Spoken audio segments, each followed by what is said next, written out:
office in the future. The third question will be asked first to Mr. Chandler.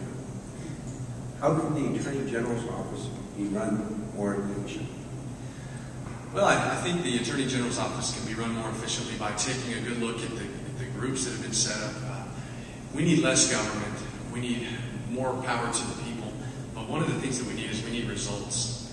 One of the things that has been said recently is that let's not mistake activity for achievement. Indictments aren't enough in New Mexico. We need convictions. Putting people out on probation is not enough in New Mexico. We need individuals that are violating public trust to be spending time behind state bars. I think that we have to make sure that we work collectively with everyone involved, and we need to make sure that regardless of the budget, regardless of the cuts that we are receiving across the board, I'm a district attorney. I have an office just down the road in Clovis and Portales. We don't stop prosecuting cases because our budget's cut. We step up to the plate. We give a little bit more. We go the extra mile to make sure that people are held accountable, because you know what? There's not a single victim that matters, there's not a single victim that's concerned about our budget cuts. They deserve justice, whether it's people that are embezzled from, whether it's kids that are preyed on, whether it's women that are battered, whether it's individuals that are murdered. They need justice. And so we need to make sure that we're more effective, regardless of the budget, that we take on crime and we take on corruption and we hold people accountable in the state of New Mexico. Mr. King?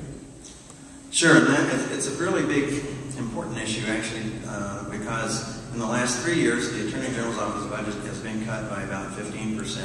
Legislature's asked us to cut our budget by another 5% next year.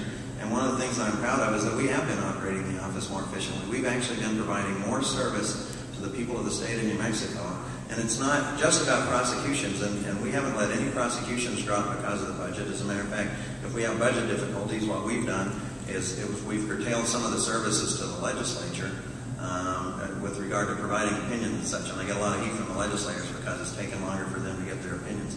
But what you have to do if you want to run an efficient office is you have to decide what your priorities are and put your work in your priorities. And for me, the priorities have been our Internet Crimes Against Children unit, our unit that is pursuing the human traffickers, our unit that's pursuing corruption. I got the legislature to give money to us the first year for what we call the Government Accountability Unit. And so I have lawyers and investigators, a 20-year lawyer who leads that, a 20-year prosecutor who leads that group.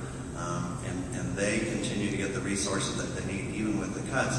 What we've done is we didn't cut that newest unit, we cut in other places. So there are choices that will have to be made, and you need somebody who actually is a good administrator and who has the experience in government that it takes to make sure to provide the services that are needed.